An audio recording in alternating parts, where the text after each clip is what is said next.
एकादशी व्रत को सभी व्रतों का राजा क्यों कहते हैं? वैकुंठ धाम की प्राप्ति कराने वाला, भोग और मोक्ष दोनों ही देने वाला तथा पापों का नाश करने वाला एकादशी के समान कोई व्रत नहीं है। इसीलिए इसे व्रतों का राजा कहते हैं।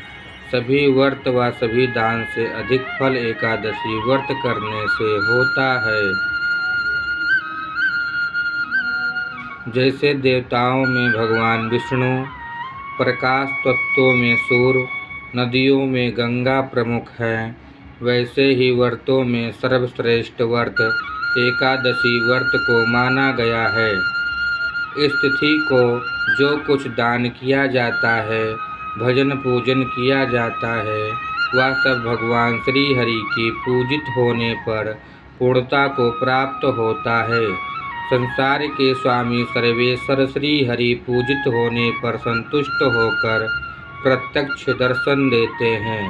इस दिन किया गया प्रत्येक पुण्य कर्म अत्यंत फल देता है और मनुष्य के 7 जन्मों के कायिक, वाचिक और मानसिक पाप दूर हो जाते हैं।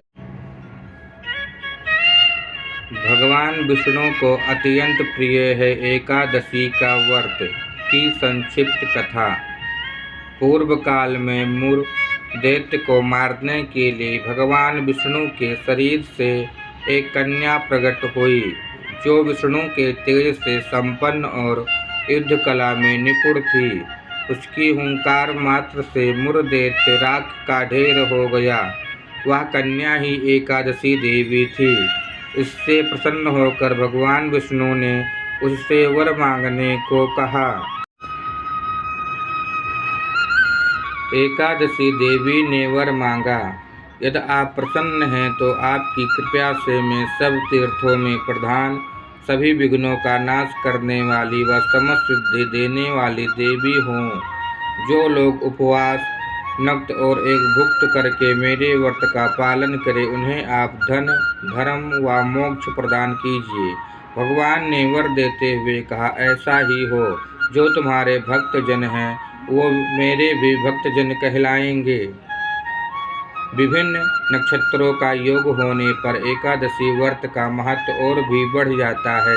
जैसे जब शुक्ल पक्ष की एकादशी को पुनर्वसु नक्षत्र हो तो वह तिथि जया कहलाती है। इसका व्रत करने से मनुष्य सभी पापों से मुक्त हो जाता है। जब शुक्ल पक्ष की द्वादशी को श्रवण नक्षत्र हो तो वह तिथि विजया कहलाती है।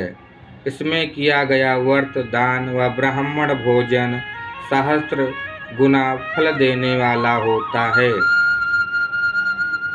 जब शुक्ल पक्ष की द्वादशी को रोहिणी नक्षत्र हो तो वह तिथि जयंती कहलाती है। इस दिन भगवान गोविंद का व्रत व पूजन करने से वे मनुष्य के सब पाप धो डालते हैं।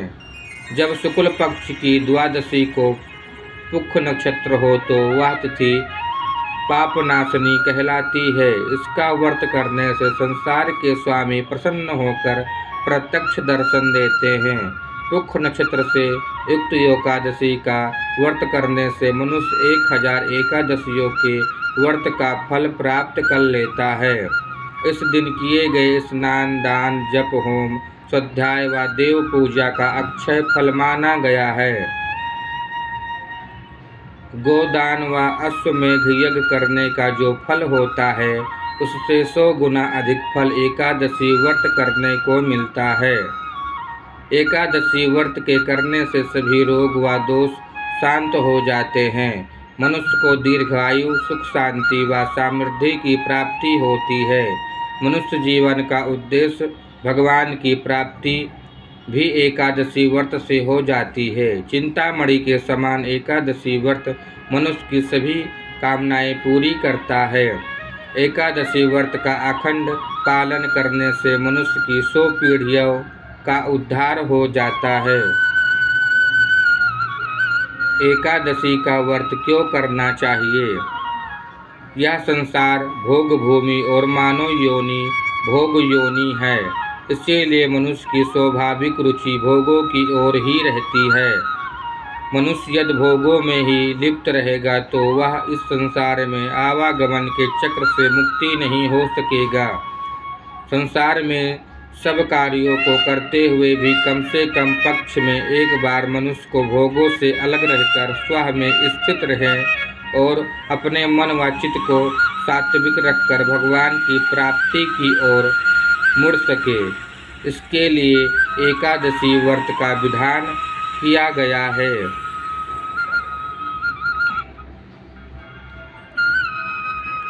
ज्योतिष शास्त्र के अनुसार शुक्ल पक्ष की एकादशी तिथि को चंद्रमा की एकादश 11 कलाओं का प्रभाव जीवों पर पड़ता है।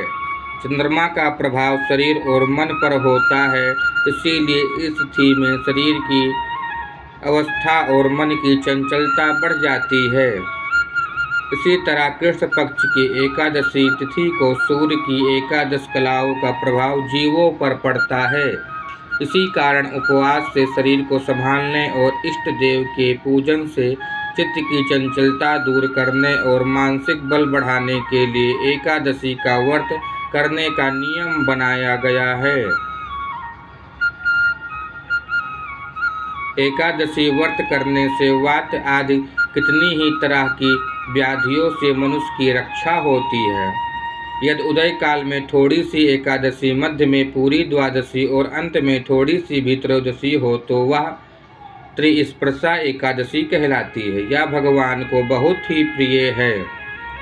इसका उपवास करने से 1 सहस्त्र एकादशी व्रतों का फल प्राप्त होता है।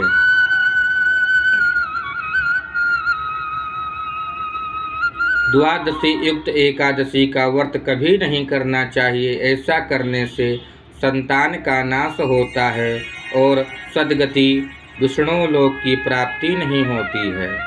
अगर आपको जानकारी अच्छी लगी हो तो वीडियो को शेयर करके औरों तक जानकारी पहुंचाकर पुण्य के भागीदार बनें।